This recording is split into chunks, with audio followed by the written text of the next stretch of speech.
ಮನೇಲಿ ಬೆಳಿಗ್ಗೆ ಟಿಫನ್ಗೆ ಉಪ್ಪಿಟ್ಟು ಅಂದಿದ ತಕ್ಷಣ ಮಕ ಸಿಂಡ್ರಿ ಸೋರ್ಗೆ ಈ ತರ ಮಜ್ಜಿಗೆ ಉಪ್ಪಿಟ್ಟು ಮಾಡ್ಬಿಟ್ಟು ಕೊಡಿ ಪಕ್ಕ ಚಪ್ಪರ್ಸ್ಕೊಂಡ್ ತಿನ್ನೋದಂತೂ ಗ್ಯಾರಂಟಿ. ಇದನ್ನ ಹೇಗ್ ಮಾಡೋದು ಅಂತ ಅಂದ್ರೆ ಸಿಂಪಲ್. ವಿಡಿಯೋ ನೋಡ್ತಿರೋ ನಮಸ್ಕಾರ, ಶೇರ್ ಮಾಡೋರ್ಗೆ ಡಬಲ್ ನಮಸ್ಕಾರ. ನಾನು ನಿಮ್ಮ ಉಂಡಾಡಿ ಗುಂಡ. ಮಜ್ಜಿಗೆ ಉಪ್ಪಿಟ್ಟನ ಟೆನ್ಷನ್ ಇಲ್ಲದೆ ಸಿಂಪಲ್ ಆಗಿ ಹೇಗ್ ಮಾಡೋದು ಅಂತ ಅಂದ್ರೆ ಫಸ್ಟ್ ಬಾಣ್ಲಿ ಇಟ್ಟು ರವೆ ಹಾಕೊಂಡು ಚೆನ್ನಾಗಿ ಹುರ್ಕೊಂಡು ಅದನ್ನ ಸಪರೇಟ್ ಆಗಿ ಎತ್ತಿಟ್ಕೋಬೇಕು. ಈಗ ತಿರ್ಗಾ ಬಾಣ್ಲಿಗೆ ಎಣ್ಣೆ ಹಾಕದ್ಮೇಲೆ ಸಾಸಿವೆ, ಉದ್ದಿನ ಬೇಳೆ, ಕಡಲೆ ಬೇಳೆ ಹಾಕದ್ಮೇಲೆ ಕ್ಯಾಪ್ಸಿಕಮ್, ಕರ್ಬೇವು ಲೈಟ್ ಆಗಿ ಫ್ರೈ ಮಾಡ್ಕೊಂಡು ಈಗ ಈರುಳ್ಳಿನ ಹಾಕಿ ಚೆನ್ನಾಗಿ ಫ್ರೈ ಮಾಡಾದ್ಮೇಲೆ ಟೊಮೊಟೊನ ಹಾಕೋಬೇಕು.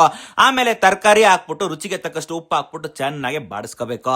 ಎಲ್ಲ ಕೂಡ ಫ್ರೈ ಆದ್ಮೇಲೆ ಈಗ ಮಜ್ಜಿಗೆ ಹಾಕಿ ಸ್ವಲ್ಪ ಕುದಿ ಬರ್ತಾ ಇದ್ದಂಗೆ ರವೆನ ಹಾಕ್ಬೇಕು. ರವೆ ಹಾಕದ್ಮೇಲೆ ಕೊಬ್ಬರಿನ ಹಾಕ್ಬಿಟ್ಟು ಸ್ವಲ್ಪ ಬಿಟ್ಟಂಗೆ ಗಟ್ಟಿ ಆಯ್ತದೆ. ಬೇಕಂದ್ರೆ ನೀವು ಮಜ್ಜಿಗೆ ಇನ್ ಸ್ವಲ್ಪ ಜಾಸ್ತಿ ಹಾಕೊಂಡ್ರೆ ನೀರ್ ಕೂಡ ಆಯ್ತದೆ. ನಿಮ್ಗೆ ಹೆಂಗ್ ಬೇಕೋ ಹಂಗೆ ಮಾಡ್ಕೊಂಡು ಲಾಸ್ಟ್ ಅಲ್ಲಿ ಟಚ್ ಅಪ್ಗೆ ಕೊತ್ತಂಬರಿನ ಹಾಕೊಂಡು ತಟ್ಟೆಗೆ ಹಾಕೊಂಡು ತಿಂತಾ ಇದ್ರೆ ಟೇಸ್ಟ್ ಅಂತೂ ಸಖತ್ತಾಗಿರುತ್ತೆ. ನಿಮ್ಮನೇಲಿ ಕೂಡ ಈ ತರ ಮಜ್ಜಿಗೆ ಉಪ್ಪಿಟ್ಟು ಮಾಡಿ ಕೊಡಿ, ಎಲ್ಲಾರು ಚಪ್ಪರ್ಸ್ಕೊಂಡ್ ತಿನ್ನೋದಲ್ದೆ ವಾರಕ್ಕೊಂದ್ಸತಿ ಟಿಫನ್ಗೂ ಕೂಡ ಇದನ್ನೇ ಮಾಡು ಅಂತ ಹೇಳೋದಂತೂ ಗ್ಯಾರಂಟಿ. ಮುಂದಿನ ಒಳ್ಳೆ ರೆಸಿಪಿ ವಿಡಿಯೋ ಸಿಗ್ತೀನಿ. ಈಗ ಟಾಟಾ, ಬಾಯ್ ಬಾಯ್.